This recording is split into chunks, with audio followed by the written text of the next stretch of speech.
তাই ওটা আজ সকালে মাজতে গিয়ে ভেঙে গেছে। বলো কি, এই অভাবের দিনে কড়াইটা ভেঙে গেল? খেলনা বেচে যে টাকা পাই তাতে একটা কড়াই কেনা খুব কষ্ট হয়ে যাবে। আচ্ছা, না কিনতে পারলে দরকার নেই। আমাদের অভাবের সংসারে যা একটু রান্না বান্না তা আমি ভাতের হাঁড়িতেই করতে পারবো। বুঝি গিন্নি, সবই বুঝি। উপরওয়ালা কেন যে তোমাকে আমার এই অভাবের সংসারে পাঠালো, নইলে সামান্য একটা কড়াইয়ের জন্য তোমাকে এত কষ্ট পেতে হতো না। কষ্ট কিসের? যাই হোক, কথা বাড়িয়ে লাভ নেই। আমি বরং ঝুড়িটা নিয়ে আসি।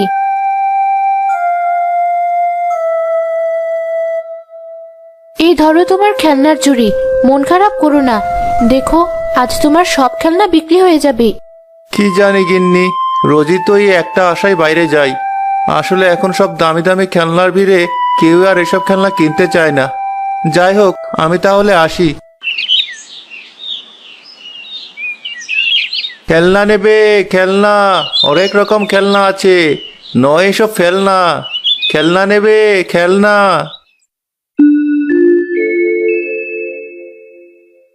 আরে রিনা, ওই হাঁড়িতে আবার কি রান্না করছো? কি আর রান্না করবো ভাবি, এই তো একটু কচুর ঝোল করছি। সে কি, হাঁড়িতে ঝোল রান্না করছো কেন? তোমার কড়াই নেই? আসলে ভাবি, আজ সকালে আমার কড়াইটি ভেঙে গেছে, তাই তো বিপদে পড়ে হাঁড়িতেই রান্না করতে হচ্ছে। সত্যি, তোমাদের দেখলে বড্ড হাসি পায়। তা বলছিলাম, তোমার কি ঘরে একটা মাত্র কড়াই? এতে হাসির কি আছে ভাবি?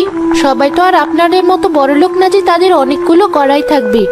আমাদের অভাবের সংসার, নুন আনতে পান্তা ফুরায় অবস্থা। আমাদের অত কড়াই আসবে কোথা থেকে?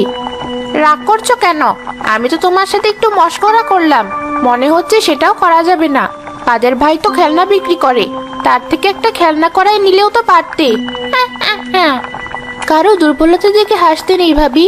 উপরওয়ালার খেলা বোঝা বড় দায়। কে বলতে পারে কার সাথে কখন কি ঘটে যায়? সে কি রিনা, তুমি কি